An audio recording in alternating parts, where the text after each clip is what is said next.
জাতীয় ঈদগাহ ময়দানে এবার পবিত্র ঈদ উল ফিতরে প্রধান জামাতে অংশ নিতে পারবেন ৩৫,০০০ মুসল্লি। জামাত অনুষ্ঠিত হবে সকাল 8:30টায়। রাষ্ট্রপতি, প্রধান উপদেষ্টা সহ রাষ্ট্রের অতি গুরুত্বপূর্ণ ব্যক্তিদের প্রধান জামাতে অংশ নেওয়ার কথা রয়েছে। সকালে ঈদগাহ ময়দানের সার্বিক প্রস্তুতি পরিদর্শন শেষে এসব তথ্য জানান ঢাকা দক্ষিণ সিটি কর্পোরেশনের প্রশাসক শাহজাহান মিয়া। বলেন, নিরাপত্তার কোনো ঝুঁকি বা হুমকি নেই, নির্বিঘ্নে নামাজ আদায় করতে পারবেন মুসল্লিরা। ঈদগাহ ময়দানে থাকছে অজুখানা, ভ্রাম্যমাণ টয়লেট ও প্রাথমিক চিকিৎসা নেয়ার ব্যবস্থা। আবহাওয়া বৈরী হলে জাতীয় ঈদগাহের পরিবর্তে জাতীয় মসজিদ বায়তুল মুকাররমে প্রধান জামাত অনুষ্ঠিত হবে সকাল 9টায়।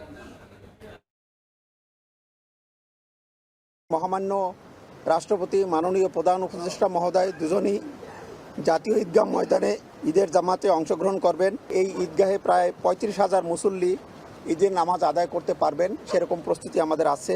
সার্বিক নিরাপত্তা নিশ্চিত করতে পুলিশ, র্যাব এবং অন্যান্য আইনশৃঙ্খলা বাহিনীর মোতায়েন থাকবে।